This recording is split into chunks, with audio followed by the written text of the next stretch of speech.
Hola, somos Enfocatesis y hoy te vamos a enseñar cómo obtener resultados en investigaciones correlacionales. En investigaciones correlacionales, una vez que se ha completado la recolección de datos, el siguiente paso crucial es la tabulación de la información.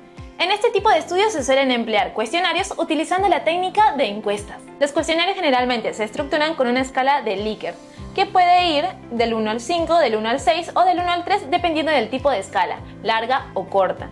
Estas escalas permiten medir el grado de acuerdo de los participantes con afirmaciones específicas, utilizando términos como totalmente de acuerdo, en desacuerdo, entre otros. La selección de la escala adecuada se basa en artículos de investigación previos y en el instrumento que se utiliza en el estudio.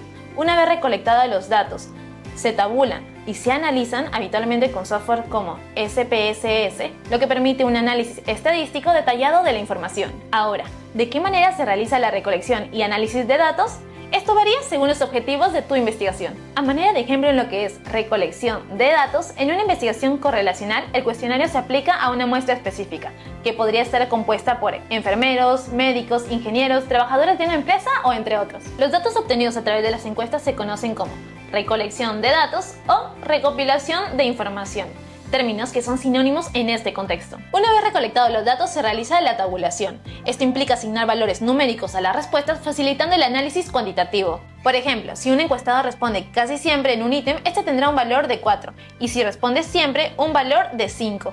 Esta cuantificación es esencial para realizar el análisis de datos. Finalmente, los datos tabulados se organizan en una hoja de cálculo como Excel, aunque también se pueden usar otras herramientas de procesamiento de datos, tanto en línea como de escritorio, para facilitar su análisis y presentación. Es fundamental crear una base de datos estructurada, ya que sin ella no se podrá exportar la información a programas como SPSS para su análisis. Una vez que los datos han sido recolectados y organizados en una base de datos, el siguiente paso es realizar el análisis descriptivo. En estudios cuantitativos, este análisis se divide en dos procesos estadísticos principales. El primero es el análisis descriptivo, donde se calculan indicadores con frecuencias, medias y medianas, dependiendo del estudio.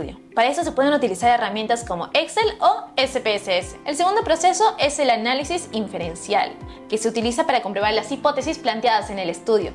De esta forma, los resultados de un estudio correlacional se componen de ambos análisis, descriptivo e inferencial. A continuación se presenta lo que es el cálculo de interpretación de estadígrafos, que sirve para determinar un análisis correcto de la información. Las medidas estadísticas pueden ser las medidas de tendencia central, incluyen la media o promedio y la mediana. Las medidas de dispersión o de variabilidad, como la desviación estándar, indican cómo se distribuyen los datos. Por último, las medidas de posición, como los cuartiles o los percentiles, que nos ayudan a entender la posición relativa de los datos en el conjunto. Recuerda que somos Enfocatesis y hemos venido a democratizar los precios del mercado, permitiendo que más estudiantes hispanohablantes puedan titularse. Una vez realizado el análisis descriptivo, se pasa al análisis inferencial, que tiene como objetivo probar la hipótesis del estudio.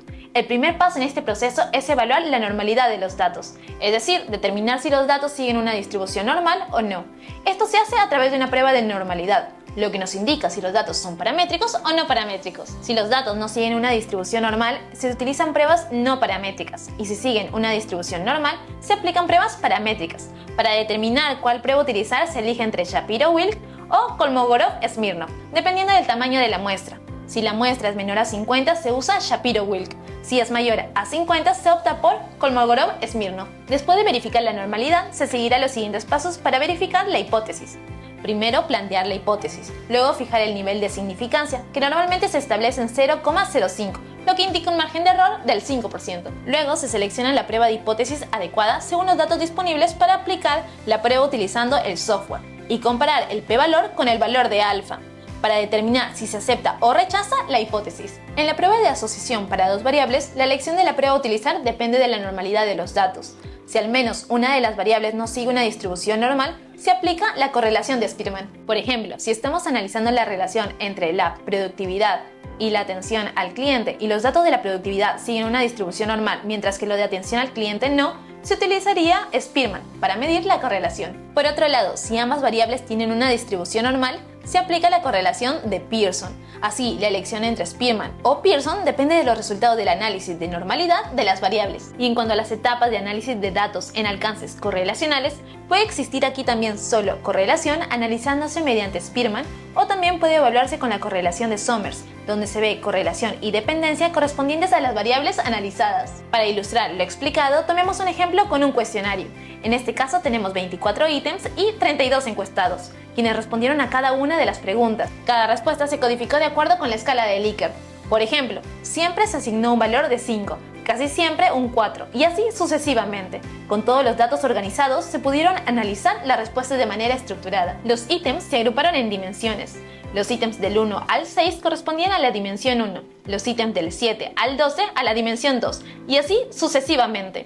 Esta organización permitió sumar las respuestas de cada dimensión y generar baremos específicos para facilitar el análisis descriptivo, tal como se muestra en este apartado. Al analizar los datos descriptivos, por ejemplo, encontramos que de las 32 personas encuestadas, 6 estaban totalmente en desacuerdo con que los colaboradores cuenten con un contrato formal, mientras que 3 estaban totalmente de acuerdo. Este análisis se realiza para cada ítem y los resultados se representan gráficamente para facilitar su interpretación. En un estudio correlacional, el análisis descriptivo se lleva a cabo por ítem, evaluando las frecuencias de las respuestas. Luego se realiza el análisis inferencial para examinar las correlaciones entre las variables. Por ejemplo, al aplicar la correlación de Spearman sobre la relación entre la filosofía moral y la toma de decisiones financieras, se obtiene un coeficiente de 0,651, lo que indica una correlación positiva bilateral significativa al nivel 0,01.